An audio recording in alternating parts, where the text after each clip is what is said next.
அனைவருக்கும் வணக்கம். நம்ம ரடா கணிதம் சேனல்ல போட்டித் தேர்வு கணக்குகள் பத்தி பார்த்துட்டு இருக்கோம். அந்த வரிசையில முந்தைய ஆண்டுகள் 2014ஆம் ஆண்டு குரூப் 1 எக்ஸாம்ல கேட்கப்பட்ட கேள்வி.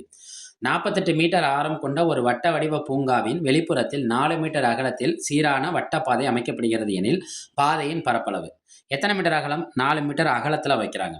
வட்டப்பாதை ரைட்டா? இப்ப இங்க அகலம்னு சொல்லிட்டாலே நம்ம முந்தைய வீடியோக்கள்ல சொன்ன மாதிரி தான். என்ன சொன்னோம்? அகலத்தை நம்ம இதோட ஆரத்தோட கூட்டணும். இங்க 2 விதமான வடிவம் கிடைக்கும். வட்டத்திலேயே வெளிவட்டம்னு ஒண்ணு கிடைக்கும். இன்னொன்னு என்ன கிடைக்கும்? உள்வட்டம் கிடைக்கும். நம்ம இங்க என்ன கண்டுபிடிச்சா போதும்? பாதையின் பரப்பளவு. இதுக்கு முந்தைய வீடியோக்கள்ல பரப்பளவும் கண்டுபிடிச்சிருப்போம்.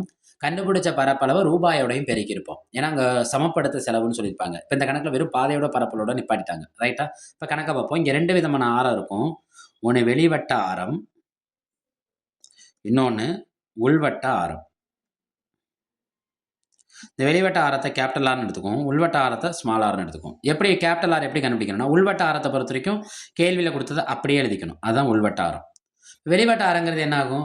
அவன் எத்தனை மீட்டர் அகலம் கொடுத்துருக்கான்? 4 மீட்டர். அதோட கூட்டிக்கிட்டா அதுதான் என்னன்னா வெளிவட்ட ஆரம். பாதையின் பரப்பளவு. பாதைங்கிறது இங்கே 2 விதமான பாதை இருக்கு. ஒன்று வெளிவட்ட பரப்பளவு, இன்னொன்று உள்வட்ட பரப்பளவு. நம்மளுக்கு வட்டத்தின் பரப்பளவுக்கு என்ன ஃபார்முலா தெரியும்? Pi r square. இங்கே 2 விதமான ஆர் இருக்கிறதுனால pi capital r square, small r square, அதோட டிஃப்ரெண்ட். இதுதான் சதுர அலகுகள். பைக்கு என்ன மதிப்பு தெரியும் நம்மளுக்கு? 22/7. அதுக்கு முன்னாடி இந்த ஆர் ஸ்கொயர் இருக்குல்ல, ரெண்டுக்கு என்ன ஃபார்முலானா ஏ ஸ்கொயர் மைனஸ் பி ஸ்கொயருங்கிறது 2ஐயும் கூட்டணும், 2ஐயும் கழிக்கணும். செய்வோமா? பை என்ன? 22/7. ஆர் ஸ்கொயருங்கிறது என்ன? கேபிட்டல் ஆருங்கிறது 52 ஸ்கொயர், ஸ்மால் ஆருங்கிறது 48 ஸ்கொயர்.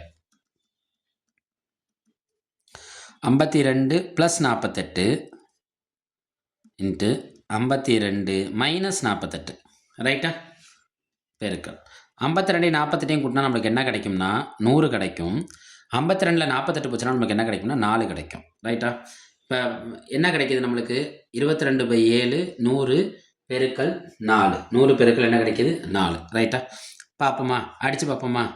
அடித்து பாருங்கள், நம்மளுக்கு என்ன கிடைக்கும் பாருங்கள். இந்த 22/7 என்னால் அடிக்க முடியாது. நான் 3.14ன்னு வச்சுக்கிறேன். இன்ட்டு 100 பெருக்கல் 4. நான் ஏன் 3.14? 22/7க்கு இன்னொரு மதிப்பு 3.14. இந்த 1 இருக்கிறதுனால 1ஆல் இது 1 பெருக்குன்னா அவனே தான் கிடப்பான். இங்கே புள்ளிக்கு அப்புறம் 2 ஸ்தானம் இருக்குது, இங்கே 2 0 இருக்குது. இந்த 2 0வும் இந்த 2 ஸ்தானமும் கேன்சல் ஆகி 314 பெருக்கல் 4. 314ஓட ஒரு 4 பெருக்குங்க.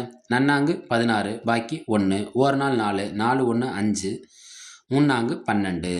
அப்போ நம்மளுக்கு என்ன கிடைக்கிது? 1256.